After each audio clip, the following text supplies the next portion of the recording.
जय श्री कृष्ण बधाने ने जय माताजी। तो आज આપણે બનાવીશું મોડા મરચાં અને બટાકાનું શાક બનાવીશું। આ શાક બહુ જ ટેસ્ટી થાય છે ફ્રેન્ડ્સ, તો જરૂરથી આ રેસીપીને ટ્રાય કરજો અને ટ્રાય કર્યા પછી મારી રેસીપી તમને કેવી લાગી એને જરૂરથી કમેન્ટ કરીને જણાવજો। તો આજની મારી રેસીપી આ તૈયાર થઈ ગઈ છે ફ્રેન્ડ્સ। तो वीडियो स्कीप ना करशो, लास्ट सुधी जोशो तो तमने खबर पड़शे कि मैं आमां कई सामग्री नाखी छे अने आ शाक मैं केवी रीते तैयार कर्युं छे। बहु रसावाळुं नथी के बहु ग्रेवी, एकदम सूकું शाक नथी, बहु ग्रेवी बी नथी, एकदम लचका पड़े एवुं शाक अत्यारे अहींया मारुं तैयार थई गयुं छे।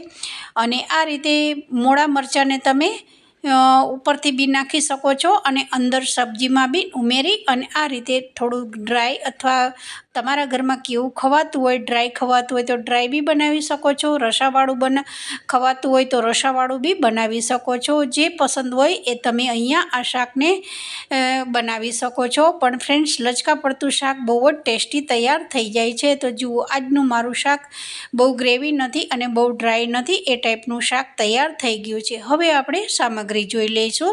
तो सामग्री में अत्यारे 100 ग्राम जेटला मैं मोड़ा मरचा लीधा छे अने सींगदाणानी आपणे फ्लेवर आपवानी छे, मतलब के सींगदाणा नाखवाना छे। तो जे सींगदाणा छे एनो क्रंची टेस्ट शाक में बहु ज सरस लागे छे, होय तो तमे नाखी शको छो, नहीतर स्कीप करी शको छो। थोड़ा एकदम फ्लेवर माटे खड़ा मसालानी आपणे जे तमालपत्र छे, जे बादिया छे, तज छे, लविंग छे, मरी छे, खड़ा मसालामां जे वस्तु आवती होय ए तमे अहींया उमेरी शको छो। अने आ एकदम जाडी चामडीवाळा छे पण तीखा नथी, आ मरचा बिल्कुल मोळा छे। अने एक बटाकું લીધું છે। હવે કેટલી ક્વોન્ટિટીમાં તમારા ઘરમાં શાક ખવાતું હોય એ પ્રમાણે તમે મરચાં અને બટાકાનું માપ લઈ શકો છો। ત્યાર પછી ચોપ કરેલી ડુંગળી છે, ટામેટાં છે અને લસણ છે। બસ આ રૂટીન ઘરની વસ્તુ પડી હોય એમાંથી જ આ સબ્જી સરસ તૈયાર થઈ જાય છે।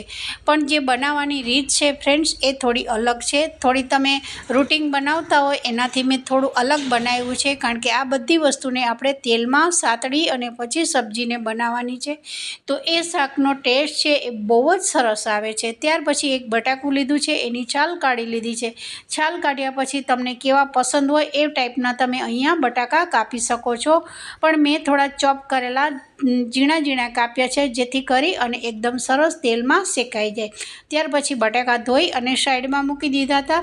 લગભગ 2 ચમચી જેટલા પહેલાં તવામાં મેં શિંગદાણાને શેકી નાખ્યા છે। ફ્રેન્ડ, શિંગદાણા નાખવાથી શાક છે એમાં જ્યારે ખાઈએ છીએ ત્યારે એકદમ એનો ક્રન્ચી ટેસ્ટ સરસ આવે છે। તો 2 થી 3 સેકન્ડમાં જ આપણે આ શિંગદાણાને શેકી નાખવાના છે અને પછી એને ફોતરા કાઢી અને આપણે દરદરો એનો પાવડર બનાવવાનો છે।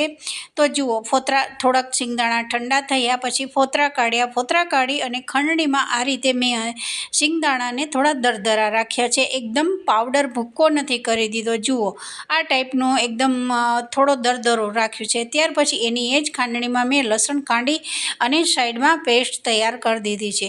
હવે અહીંયા તમે મારો તેલનો માપ જોશો, લગભગ મેં 2 ચમચી જેટલું તેલ લીધું છે। હવે આ તેલમાંથી આપણે બધી વસ્તુ શેકીશું, મતલબ કે તેલમાં સાતળીશું અને એનું એ જ તેલમાંથી આપણે સબ્જી તૈયાર કરીશું। કોઈ બીજું નવીન તેલ મેં ઉમેર્યું જ નથી, ફક્ત 2 ચમચી તેલમાંથી જ આ શાક બહુ જ ટેસ્ટી તૈયાર થઈ જાય છે।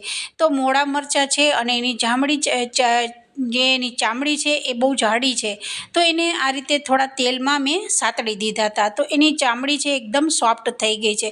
જુઓ, ઉપરથી વ્હાઈટ વ્હાઈટ થઈ ગયું છે। તો વ્હાઈટ થઈ જાય એટલે સમજવાનું કે એ અંદર તો શેકાઈ જ ગયા છે, પણ ઉપરથી બી જે ચામડી છે એકદમ સોફ્ટ થઈ ગઈ છે। તો હવે આપણા મરચાં બી સરસ તેલમાં શેકાઈ ગયા છે। હવે મરચાં તેલમાં શેકાઈ જાય પછી આપણે એમાં બટાકાને શેકવાના છે। તો બટાકા ધોઈ અને થોડાક કોરા કરી દેવાના રૂમાલથી, જેથી કરી અને તેલમાં તમે નાખો ત્યારે એના છાંટા છે, તેલ પાણી જે હશે બટાકામાં એ તમને સામે ના ઉડે, એટલે થોડા રૂમાલમાં લૂછી અને પછી તેલમાં આ રીતે શેકવાના છે। તો જુઓ, 2 મિનિટ માટે મેં અત્યારે બટાકાને તેલમાં ધીમી આંચ ઉપર ઢાંકણું ઢાંકી અને રહેવા દીધા હતા।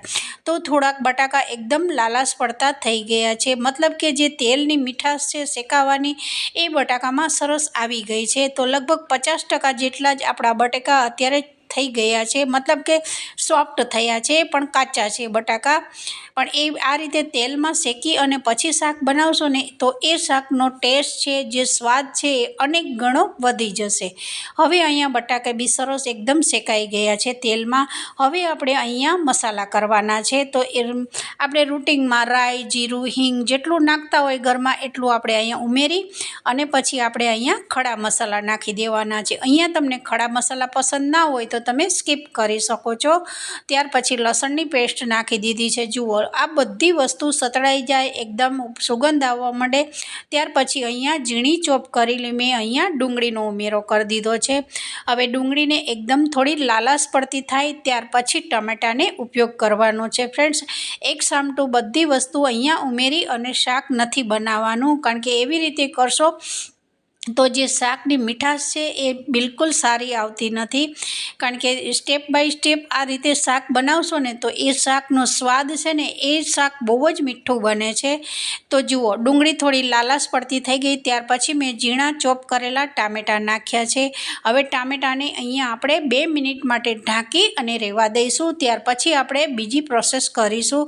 તો જુઓ, ટામેટાને, ડુંગળીને અને આ લસણની બધું સતળાઈ ગયું છે અને હજુ આપણે આને 2 મિનિટ ઢાંકી દઈશું.